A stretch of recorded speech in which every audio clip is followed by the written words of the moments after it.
Hey y'all, welcome back to We Seek Summits for the fourth of our little Ancient Oils mini-series. We hope y'all have had a chance to grab these oils.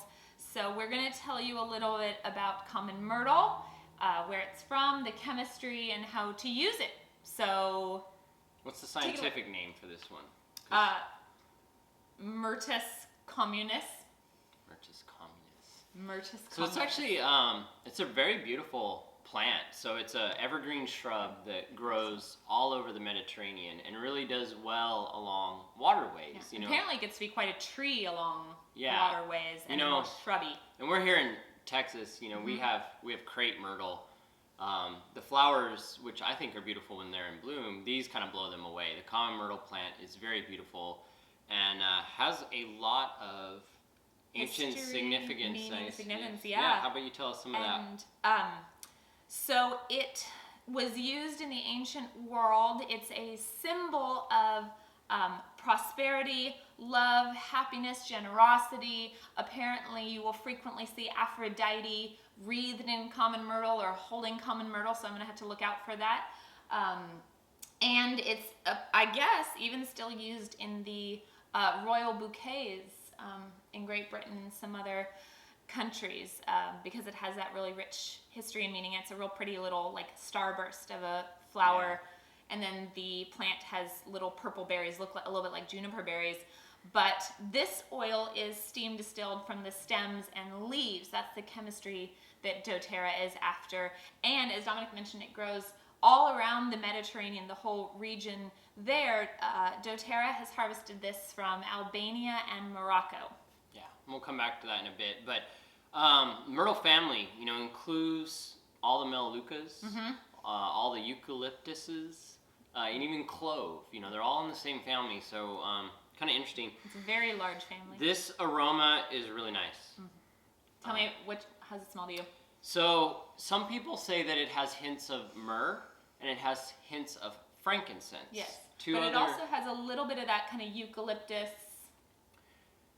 Yeah, so 1,8 cineol. There's a lot of that in here. So you're going to get that respiratory support like you do in the eucalyptus family of oils from the 1,8 cineol. However, we also have alpha and beta pinene in here. So that's kind of the frankincense. But then what's unique, we also have Limonene or limonene, so your citrus family. So in my mind, it's like, wow, we've already got an oil that is protective, like frankincense, that is cleansing, like the citruses. You have that invigorating aroma of the 1,8 cineol as well in there. But then there's something specific to this oil that's only found here called myrtenyl acetate, which is an ester.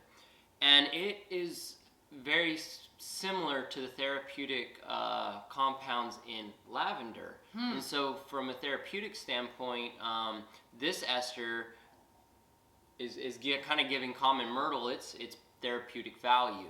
So it's kind of also got some of the calming properties like a lavender? More, I think, in the restorative therapeutic benefits of the oil. Okay, so it seems like this one has kind of a little bit of the highlights that we love in all the other groups of oils. It does, and it even has, kind of looking through some similarities to like tea tree. So it's kind of this powerhouse oil in the sense that it covers a bunch of stuff. So yeah, I could have my eucalyptus, my frankincense, my citrus, or I could have common myrtle. And I would say this one, great to diffuse, great to use topically, but because the aroma is so nice and it has like these other benefits, is like a soap, a homemade soap with common myrtle, I think would be amazing because you're going to get it on your skin, you're going to smell it, you could even use it in cleaning products. It's just got a wide gambit of chemistry here. And like most of the others, good for skin stuff too, so you could use it like a frankincense and you're getting all the other benefits as well. Yeah, and it does have two main chemotypes. One is more to Morocco, which part of this oil is sourced from doTERRA, which is the 1,8 cineol benefits of the oil. But then you get to other parts of the Mediterranean and you really get this myrtenyl acetate chemotype dominance. So this oil is a blend, you said, right, between Morocco and Albania. And Albania. That's where they- So my guess, you know, without kind of knowing, is they're looking for a blend and a balance between the 1,8 cineol and the myrtonyl acetate in the soil. Very cool. There's, like a lot of the other ancient oils, there's not a ton of stuff we have for you in terms of uses. They're so small that we've just been enjoying them really still in the diffuser. We've added a little bit of Cistus to some blends. I might try this with a soap because I've been looking into like making our own body wash. So maybe we'll try this here. Yeah. But otherwise... And I mean, you can tell we keep sniffing this. Yeah, I know, it smells really good. It's just really pleasant. It's not strong. It's a very balanced oil. Like, I love Galbanum, but Galbanum is very kind of earthy fresh. And I feel like this one sort of hits all the notes, but is very balanced in itself. Okay. So use it. We hope that this has been a really helpful little mini series to you if you have these oils. At this moment, at this date, I believe the Ancient Oil Collection is still available, so you can always hit our link, which is in the description, to send us a Google form to ask more questions. And then we will get back to our regular A2 Ylang Ylang and finish those out. You know, like y'all, we've been going through rounds of sickness and life and stuff, and so we want to keep doing that for you guys. So any other requests, any questions, comments, always please let us know. Anything else?